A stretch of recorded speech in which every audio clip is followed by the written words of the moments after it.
ఏపీలో రెండోసారి అధికారం చేపట్టడమే లక్ష్యంగా వైసీపీ వ్యూహాలే రచిస్తోంది.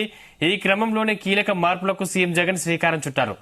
వై నాట్ 175 నినాదంతో ముందుకెళ్తున్న జగన్ నియోజకవర్గాల్లో బలమైన ఇన్ఛార్జీలను నియమించే పనిలో పడ్డారు. తాజాగా నియోజకవర్గాల ఇన్ఛార్జీల మార్పులపై వైసీపీ మూడో జాబితాను విడుదల చేసింది.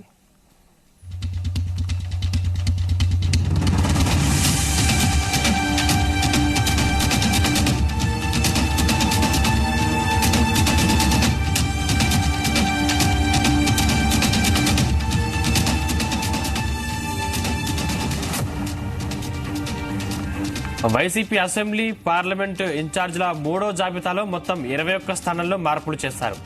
ఎస్సీ బీసీ వర్గాలకు ఈ జాబితాల్లో ప్రాధాన్యం కల్పించారు. 21 మందితో మూడో జాబితాను విడుదల చేసింది. 6 ఎంపీ స్థానాలు 15 ఎమ్మెల్యే స్థానాలకు సంబంధించి జాబితాను వైసీపీ విడుదల చేసింది.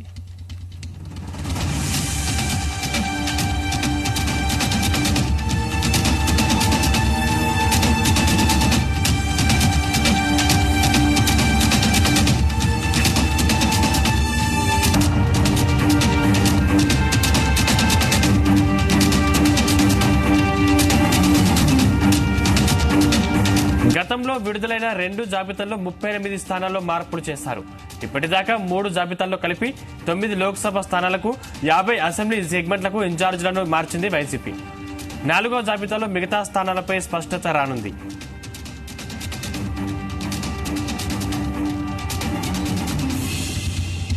ఇదే అంశానికి సంబంధించిన మరిన్ని పూర్తి డీటెయిల్స్ మా ప్రతినిధి సాయి అందిస్తారు. సాయి, సందీప్, ఆంధ్రప్రదేశ్ రాజకీయాల్లో వైసీపీ రోజు రోజుకి కీలకమైనటువంటి నిర్ణయాలు తీసుకుంటుందనే విధంగా చెప్పుకోవచ్చు.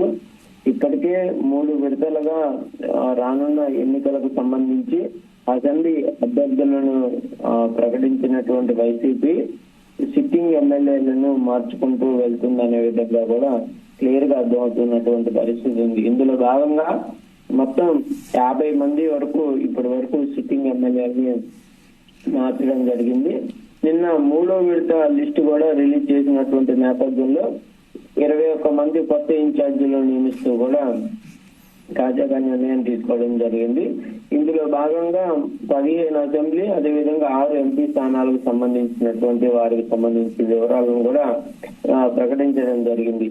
ఈ నేపథ్యంలో లిస్టులను కూడా పరిశీలిస్తే పెద్ద ఎత్తున కూడా బీసీలకి పెద్దపీట వేసినట్లు కూడా ఈ 3వ విడత లిస్టు ద్వారా తెలుస్తుంది. నిన్న పార్టీలో చేరినటువంటి ఎంపీ కేసినేని నానికి కూడా ఈసారి అవకాశం కల్పించినట్లు కూడా వైసీపీ 3వ లిస్టు ద్వారా కూడా ప్రకటన చేయడం జరిగింది. ఏదైనప్పటికీ ఈ లిస్టులు పరిశీలిస్తే మాత్రం మొత్తం 50 మంది వరకు ఎమ్మెల్యేలను మార్చినటువంటి సిచ్యువేషన్ ఉన్నటువంటి పరిస్థితి అయితే కనిపిస్తుంది. మొత్తం 80 స్థానాల్లో మార్పులు ఉండేటటువంటి అవకాశాలు ఉన్నట్లు కూడా స్పష్టంగా తెలుస్తున్నటువంటి నేపథ్యంలో ఇప్పటికే 50 మందిని మార్చిన నేపథ్యంలో మరో 30 మంది వరకు కంపల్సరీగా మార్పులు ఉండేటటువంటి అవకాశాలు ఉన్నాయా అనే విధంగా కూడా స్పష్టమవుతున్నటువంటి పరిస్థితి ఉంది. అయితే కొంతమందిని సిట్టింగ్ ఎమ్మెల్యేలని సిట్టింగ్ ఎంపీలని సిట్టింగ్ ఎమ్మెల్యేలుగా కూడా మారుస్తున్నటువంటి పరిస్థితి అయితే ఉంది. అయితే ఇంకా కొన్ని స్థానాల్లో ఇప్పటికీ లిస్టు రిలీజ్ చేసినప్పటికీ అక్కడ అభ్యర్థుల మధ్య కూడా ఇంకా వారైతే జరుగుతున్నటువంటి పరిస్థితి అయితే ఉంది. కొంతమంది తమకు కేటాయించినటువంటి అసెంబ్లీ సెగ్మెంట్ల పైన కూడా కొంత అసంతృప్తులను అయితే వ్యక్తం చేస్తున్నటువంటి పరిస్థితి ఉంది. ఏదైనప్పటికీ మాత్రం అసంతృప్తుల్ని బుద్ధిగించే ప్రయత్నం అయితే వైసీపీ అధిష్టానం అయితే చేస్తున్నటువంటి పరిస్థితి ఉంది. ఎందుకంటే సిట్టింగ్ ఎమ్మెల్యేలకి సీట్లు లేనటువంటి నేపథ్యంలో వాళ్ళు తీవ్రమైనటువంటి అసంతృప్తిని అయితే వ్యక్తం చేస్తున్నటువంటి పరిస్థితి ఉంది. ఈ నేపథ్యంలో వాళ్ళందరినీ కూడా బుజ్జిగించే ప్రయత్నాలు అయితే పార్టీకి సంబంధించినటువంటి సీనియర్ నేతలు అయితే చేస్తున్నటువంటి పరిస్థితి ఉంది. ఏదైనప్పటికీ మాత్రం బీసీలకు సంబంధించినటువంటి అంశాలపైన ప్రధానంగా దృష్టి పెడుతున్నట్లయితే క్లియర్ గా కనిపిస్తున్నటువంటి పరిస్థితి ఉంది. అందులో భాగంగానే అనేక మార్పులు చేర్పులు చేసుకుంటూ అయితే వైసీపీ ముందుకెళ్తున్నటువంటి పరిస్థితి ఉంది. తాజాగా కూడా విడుదల చేసినటువంటి ఒకసారి పరిశీలిస్తే పార్లమెంటు ఇన్ఛార్జీలకు సంబంధించినటువంటి అంశంలో తిరుపతికి కోనేటి ఆదిమూలం, అదేవిధంగా కర్నూలు నుంచి గుమ్మనూరు జయరాంకి అవకాశం కల్పించడం జరిగింది. ఏలూరు నుంచి కారుమూరి సునీల్ కుమార్ యాదవ్ కి అవకాశం ఇవ్వడం జరిగింది. అదేవిధంగా శ్రీకాకుళం తిలక్ విశాఖపట్నం బొత్స ఝాన్సీ లక్ష్మికి, అదేవిధంగా విజయవాడ నుంచి కేశినేని నానికి ఎంపీకి సంబంధించినటువంటి అభ్యర్థుల అంశంలో కూడా అవకాశం ఇవ్వడం జరిగింది. వీరికి సంబంధించి కూడా మొత్తం ఈ సెగ్మెంట్లన్నీ కూడా మార్చినటువంటి పరిస్థితి ఉంది. గతంలో ఉన్న వారి కంటే కూడా ఇప్పుడు కొత్త వారికి అయితే అవకాశం ఇచ్చినట్లు క్లియర్ గా కనబడుతుంది. అదే విధంగా అసెంబ్లీకి సంబంధించినటువంటి అంశాల్లో క్లియర్ గా మార్పులు చేర్పులు అయితే చేసుకుంటూ అయితే ముందుకు వెళ్తున్నటువంటి పరిస్థితి ఉంది. అయితే ఇంకా రానున్న 63 స్థానాలకు సంబంధించినటువంటి దానిపైన మాత్రం ప్రస్తుతం అయితే చర్చ జరుగుతున్నటువంటి పరిస్థితి ఉంది. ఇంకా అందులో ఎంతమందిని మార్చేటటువంటి అవకాశాలు ఉన్నాయి, వారినన్నా క్లియర్ గా ముందుకు తీసుకెళ్లేటటువంటి అవకాశాలు ఉంటుందా లేదా అనేది కూడా చూడాలి. ఎందుకంటే రానున్న లిస్టుల్లో ఉండేటటువంటి వాటిల్లో పార్టీలో కీలకంగా ఉండేటటువంటి నేతలకు సంబంధించినటువంటి వాళ్ళు ఉన్నటువంటి నేపథ్యంలో అక్కడ కూడా మార్పులు ఉంటాయా లేదా అనేది కూడా చూడాల్సినటువంటి పరిస్థితి ఉంది. ఎందుకంటే ఇప్పటి వరకు మార్పుల్లో ఎవరైతే అసంతృప్తులు ఉన్నారో వాళ్ళందరినీ కూడా ఈ 63 మంది లిస్ట్ లో ఉన్నటువంటి వాళ్ళు బుద్ధిగిస్తున్నటువంటి ప్రయత్నాలు జరుగుతున్నాయి. మరి ఇప్పుడు వారికి సంబంధించే మార్పులు ఉంటే వాళ్ళు ఎటువంటి నిర్ణయాలు తీసుకుంటారనేది కూడా చూడాల్సినటువంటి పరిస్థితి ఉంది. అయితే అనేక మంది మాత్రం పార్టీలు వీడాలి అనే విధంగా కూడా నిర్ణయం తీసుకొని ముందుకు వెళ్తున్నటువంటి నేపథ్యంలో మరి రానున్న లిస్టులకు సంబంధించినటువంటి అంశాలపైన వైసీపీ ఏ విధంగా కసరత్తు చేస్తుందనేది కూడా చూడాలి. ఎందుకంటే కీలకమైనటువంటి నేతలు ఉండేటటువంటి నియోజకవర్గాలు కూడా రానున్న రోజుల్లో ఉన్నటువంటి పరిస్థితుల్లో మార్పులు జరిపితే మరి వాళ్ళ పార్టీలు వీడితే పార్టీకి నష్టం కూడా ఉండేటటువంటి అవకాశాలు ఉంటాయి. కాబట్టి మరి రానున్న లిస్టుల్లో 63 మందిని కొనసాగించేటటువంటి సిట్టింగ్ ఎమ్మెల్యేలని కొనసాగించేటటువంటి అవకాశం ఉంటుందా, లేకపోతే కీలకమైనటువంటి నిర్ణయమే వెలువడేటటువంటి అవకాశాలు ఉందా అనేది కూడా చూడాల్సినటువంటి పరిస్థితి ఉంది. సాయి, అంటే మార్పులు చేర్పుల్ని మనం ఎలా చూడాలి, అంటే ఎందుకు మారుస్తున్నారు, ఇది దేనికి సంకేతం? నిజంగా జనాల్లో వైసీపీకి వ్యతిరేకత ఉందనుకోవచ్చా? అంటే కొత్త వారికి అవకాశం ఇస్తే పాత వారి పరిస్థితి ఏంటి? అంటే ప్రధానంగా కూడా ఇక్కడ వైసీపీ అయితే ఒక అంశాన్ని చెప్తున్నటువంటి పరిస్థితి ఉంది. సామాజిక సమీకరణాల నేపథ్యంలోనే మేము మార్పులు చేయడం జరిగింది. ఈసారి ఎక్కువ అత్యధికంగా కూడా బీసీ సామాజిక వర్గాలకు అవకాశం ఇవ్వాలనే విధంగా కూడా సీఎం జగన్మోహన్ రెడ్డి నిర్ణయం తీసుకున్నటువంటి నేపథ్యంలోనే మార్పులు చేర్పులు చేస్తున్నాము. దాంతో పాటు స్థానికంగా ఉన్నటువంటి పరిస్థితుల ఆధారంగా, అక్కడ సామాజిక సమీకరణాల ఆధారంగా, అదే విధంగా గెలుపుకి అవకాశాలు ఉన్నాయా లేవా అనేది కూడా చూసుకొని మరీ ఇస్తున్నటువంటి పరిస్థితి అయితే ఉంది అనే విధంగా కూడా అందరి పార్టీకి సంబంధించినటువంటి సీనియర్ నేతలు అయితే చెప్తున్నటువంటి పరిస్థితి అయితే ఉంది. కాకపోతే కొంత విమర్శలు కూడా వినపడుతున్నటువంటి పరిస్థితి ఉంది. పార్టీలో కొత్తగా వచ్చిన వారికి కూడా అవకాశం ఇవ్వటం, చాలా రోజులుగా పార్టీ కోసం పనిచేస్తున్నటువంటి సిట్టింగ్ ఎమ్మెల్యేలని తొలగించడం ఎంతవరకు సమంజసం అనే విధంగా కూడా వాళ్ళైతే పరిశీలిస్తున్నటువంటి అంశాలు ఉన్నాయి. దాంతో పాటు అనేక మంది ఎమ్మెల్యేలు ఒకే అంశాన్ని చెప్తున్నారు. తమకు ఎక్కడైతే నియోజకవర్గాల్లో చేసిన సర్వేల్లో మంచి రిజల్ట్ వచ్చినప్పటికీ తమను ఎందుకు మార్చారు అనే విధంగా కూడా వాళ్ళైతే ప్రశ్నిస్తున్నటువంటి పరిస్థితి ఉంది. దాంతో పాటు ఈ ప్యాక్ సంబంధించినటువంటి సర్వేలు కొన్ని చోట్ల డబ్బులు కమ్ములపై కూడా చేసినటువంటి పరిస్థితులు ఉన్నాయనే విధంగా కూడా వాళ్ళైతే ఆరోపిస్తున్నటువంటి పరిస్థితి ఉంది. ఏదైనా వ్యక్తులకి ఈ మార్పులకు సంబంధించి మాత్రం వైసీపీ అధిష్టానం అయితే ఒకే అంశం చెప్తుంది. కంపల్సరీగా మేము పెట్టుకున్నటువంటి 175 టార్గెట్ రీచ్ అవ్వాలంటే మార్పులు తప్పకే మేము చేస్తున్నాం తప్పించి ఎవరిపైన అసంతృప్తి లేదు. కంపల్సరీగా ఈ మార్పుల్లో ఎవరైతే నష్టపోతారో వారికి రానున్న రోజుల్లో ఇప్పుడు సముచిత స్థానాలు కల్పిస్తామనే విధంగా కూడా చెప్తున్నటువంటి పరిస్థితి అయితే ఉంది అన్నట్లు కూడా వైసీపీ చెప్తుంది. కాకపోతే ఇక్కడ ఒక అంశం, ఎవరినైతే మార్పులు చేశారో వాళ్ళెవరితో కూడా ఇప్పటి వరకు సీనియర్లు మాట్లాడి బుజ్జగిస్తున్నటువంటి ప్రయత్నం జరుగుతుంది. కానీ వాళ్ళు ఎవరు కూడా కంపల్సరీగా పార్టీలో ఉంటామంటానికి కూడా ఒక హామీ కూడా ఎక్కడా లభించినటువంటి పరిస్థితి లేదు.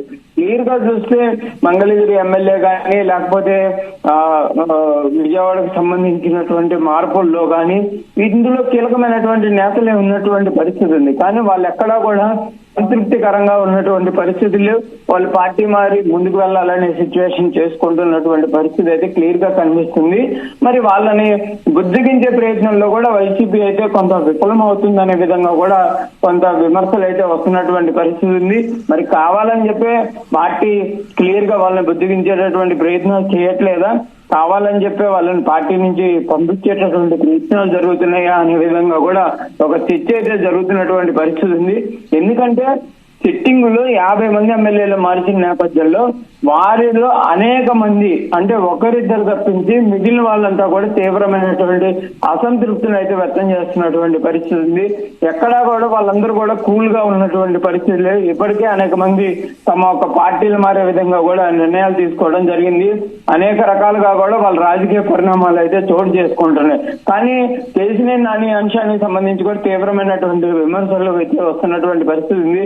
పార్టీకి సంబంధించి ఇంకా క్లియర్ గా అన్ని రకాలుగా కూడా ఆయనకి సభ్యత్వం కానీ మిగిలిన రానకుండానే టీడీని ప్రకటించినటువంటి పరిస్థితి ఉంది. అలాంటి పరిస్థితి ఇన్ని రోజులు వైసీపీలో పనిచేసినటువంటి వారికి లేదా అనే విధంగా కూడా కొంతమంది సిట్టింగ్ ఎమ్మెల్యేలు కానీ ఎంపీలు కూడా ప్రశ్నిస్తున్నటువంటి పరిస్థితి ఉంది. చూడాలి మరి ఈ అసంతృప్తి జ్వాలలు అనేది ఏ విధంగా ముందుకు వెళ్తాయి. రానున్న రోజుల్లో మరింత మంది కీలకమైనటువంటి నేతలు ఉండేటటువంటి అవకాశాలు ఉంటాయి కాబట్టి వాళ్ళందరూ కూడా రోడ్ల మీదకి వచ్చేటటువంటి అవకాశాలు ఉంటాయి అనేది కూడా చూడాలి. ఇంకోటి ఇప్పటి వరకు మార్చినటువంటి సిట్టింగ్ ఎమ్మెల్యేలకు సంబంధించినటువంటి అంశంలో కొన్ని చోట్ల ఇంకా క్లారిటీ రానటువంటి పరిస్థితి కూడా ఉందనే విధంగా కూడా పార్టీలో చర్చ జరుగుతుంది. ఎందుకంటే రేపల్లకి సంబంధించి కానీ విజయవాడకు సంబంధించి కానీ ఇట్లా కొన్ని ప్రాంతాల్లో ఇంకా వాళ్ళు సిట్టింగ్లు మార్చినప్పటికీ వచ్చినటువంటి అభ్యర్థులు కూడా అసంతృప్తిగా ఉన్నటువంటి పరిస్థితి ఉన్నట్లు కూడా తెలిసిన నేపథ్యంలో మరి ఇవన్నీ కూడా ఒక క్లారిటీకి ఈ మంత్ ఎండింగ్ లోపు అయితే తీసుకొని రావాలనే విధంగా కూడా వైసీపీ అధిష్టానం అయితే భావిస్తున్నటువంటి పరిస్థితి ఉంది. 63 సంబంధించినటువంటి లిస్టు కూడా మరికొద్ది రోజుల్లోనే ప్రకటించేటటువంటి అవకాశాలు ఉన్నాయి. ఏదైనప్పటికీ కూడా పండగ ముందు తర్వాత మొత్తంలో ఈ 170 సంబంధించినటువంటి స్థానాల్లో లిస్టులు అయితే ప్రకటించాలనే విధంగా కూడా వైసీపీ అధిష్టానం భావిస్తుంది. సాయి, అంటే దాదాపు 80 స్థానాల్లో మార్పులు చేర్పులున్నట్టు తెలుస్తుంది. అంటే 4వ జాబితా ఎప్పుడు రిలీజ్ అయ్యే అవకాశం ఉంది?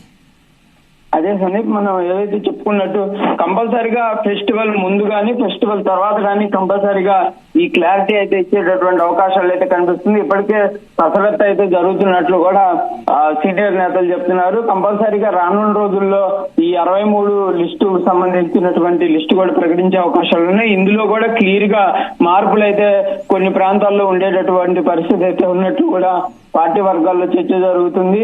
కొంతమంది ఎమ్మెల్యేలు ఇప్పటికే తమకు రాగదేమో అవకాశం అనే విధంగా కూడా క్యాలిక్యులేట్ చేసుకుంటున్నారు. ఎందుకంటే ఇక్కడ సామాజిక సమీకరణాలు ఒకటి అంశంగా ముందుకు వెళ్తున్నటువంటి నేపథ్యంలో తమ నియోజకవర్గానికి సంబంధించి గతంలో పనిచేసినటువంటి ఎమ్మెల్యేలు కాకుండా అక్కడ ఉన్నటువంటి సామాజిక సమీకరణాల్లో కంపల్సరీగా మార్చేటటువంటి అవకాశం ఉన్నట్లు కూడా కొంతమంది అంచనా వేస్తున్నటువంటి పరిస్థితి అయితే ఉంది. మొత్తంగా మాత్రం ఈ 2-3 రోజుల్లో మరో లిస్ట్ వచ్చేటటువంటి అవకాశాలు ఉన్నాయి.